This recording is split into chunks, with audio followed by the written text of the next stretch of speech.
This is a public service announcement for all Russians, brought to you by your Lord and Savior, President, Mr. Vladimir Putin. Please rise for the national anthem of the Soviet Union, Russian Federation.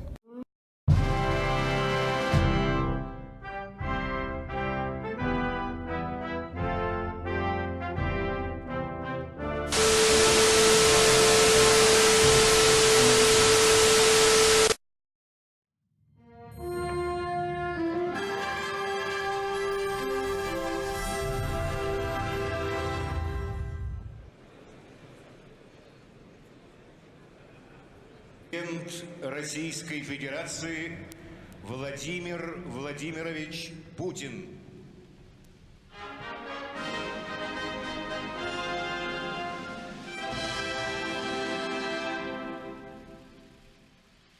Пожалуйста.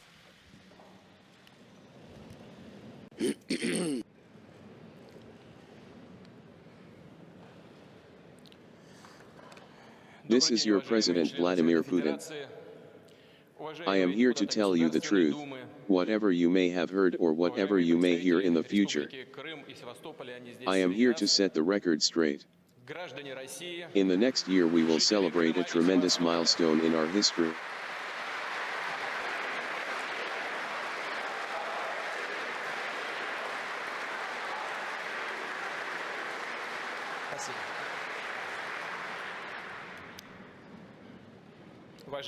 I have ordered the planning of the celebration of the centennial anniversary of the Russian Revolution. The events of 1917 have an ambiguous status in our modern-day Russia. But this was the revolution of the working-class people. Our history has helped us create a sense of national destiny and unity in Russia. I have encouraged Russians to see history as a long list of achievements. In regards to the Soviet Union, it is a very complicated page in the history of our people.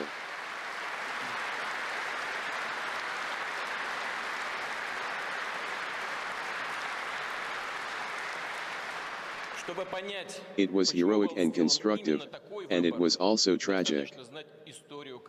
The Communist Party of the Soviet Union should have transformed the bloc into a democratic entity rather than see its collapse.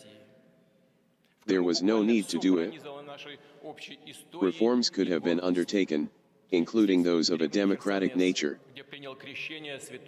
While the 5-year plans under the Soviet Union struggled with inconsistent goals and feeding the people, I still draw inspiration from their basic ideas.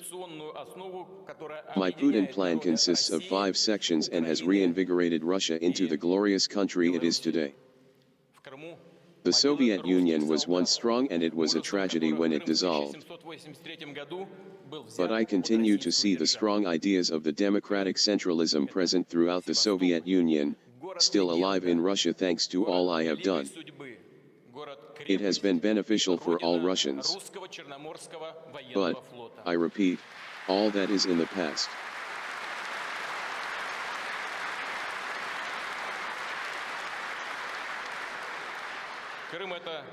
Today we should look at the situation in which we live.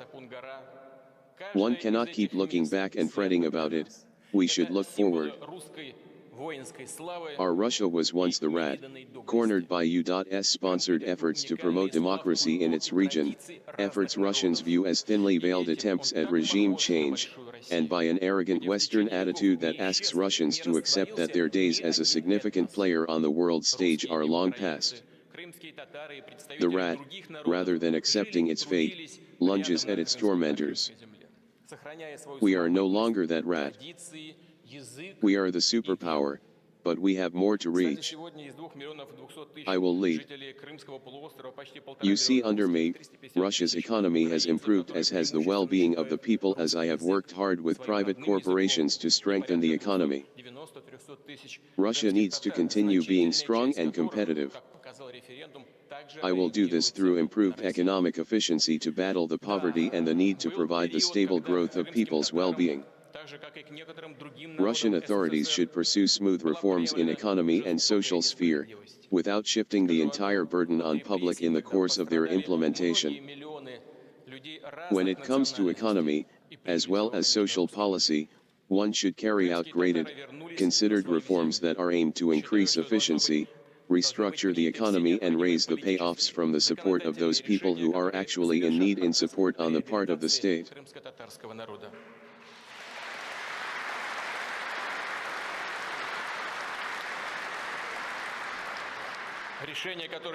However, one should absolutely avoid shifting the entire burden of implementing these reforms onto the shoulders of people, and that one should rule out even a hint at any kind of shock therapy. What should be taken into account are not the average statistical but real situation of Russian families and the level of their incomes. Russia is a welfare state. We have a much higher level of social guarantees than other countries with similar productivity and per capita income levels. In recent years, more than a half of public expenditure has been going into the social sphere. Over the past 4 years, our social spending has grown by 50% in absolute numbers, or from 21% to 27% in relation to GDP.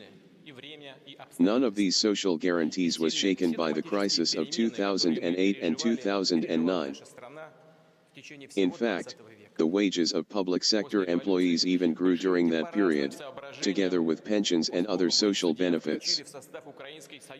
But our people are definitely not satisfied with the current situation, and their dissatisfaction is well justified. You see, after the development in the Soviet Union, which was followed by the collapse and destabilization of the country's entire socio-economic body, today, more than 80% of Russian families have a higher consumption level than the average level of a Soviet family. But most importantly, over the last 10 years a significantly large stratum of people has formed in Russia which, in the West, is considered to belong to the middle class. But my fellow Russians, the West hasn't seen it this way. During the Obama administration, our relationship was tense. Since 2013, after we provided Mr. Edward Snowden asylum, but we hope that is not the case with Mr. Trump. While we may disagree on some issues, we may agree on some others. For example, we hope to see that the best interest of the Syrian people lies with the only true government that there is, Assad's government.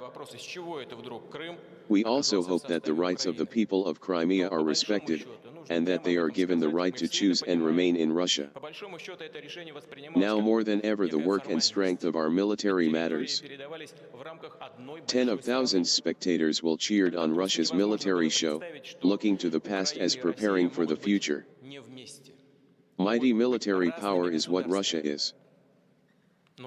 Parades come to celebrate more powerful than at any time since the Cold War. We have ramped up foreign deployment. Military intervention in Ukraine, Georgia, and Syria. The Kremlin has shown a new assertiveness in foreign policy. Likewise, the work that our intelligence service has done is of extreme importance. I am proud of my history with the KGB, but even more proud of the accomplishments with the mission of keeping Russia safe. The FSB's work is as important as ever. We as Russian must support this mission. A strong state power in Russia is essential, and this occurs through our democratic, law-based, workable federal state. Before me, power was decentralized and the people were struggling. I believe that through having a lot of power in the presidency, I have been able to protect the people and make this country even better through my power. I am the leader that is compassionate, loving, and caring, but also strong. Very, very strong. I am the man for Russia, and under my leadership we continue to thrive. I believe in the strength of the Russian people, and you all believe in me. When it comes to politics, I am always there to lead Russia and be the model for all parts of the government to follow. I believe political parties are essential in a strong democracy such as ours, and believe that we need to work to continue to strengthen them. However, unity and belief in one party is essential. The only true party of Russia. We all want to live in a democratic country, where every person has the freedom and space to apply their talent and labor, and I believe that democracy will continue to thrive as we work to guarantee freedom for all. However, this success and accomplishment of these freedoms can only be fulfilled out by one true party. With that, I believe that we must have the most qualified in office to help the people of Russia. Through my practices of nomenclatura, we have made a great federation for all people. I believe that we must have the most qualified in office to help the people of Russia. The liberalism of the glasnost era still remains, but in order for me to continue to push Russia to greatness, I must have my own people throughout the government helping me and helping you, the people. My fellow Russians, we are entering a new stage in our national development under my leadership. In order for Russia to have a good productive future, I will need to continue to help the people to the best of my ability. The future of Russia is your good fortune. Much of the progress has already been done through my leadership.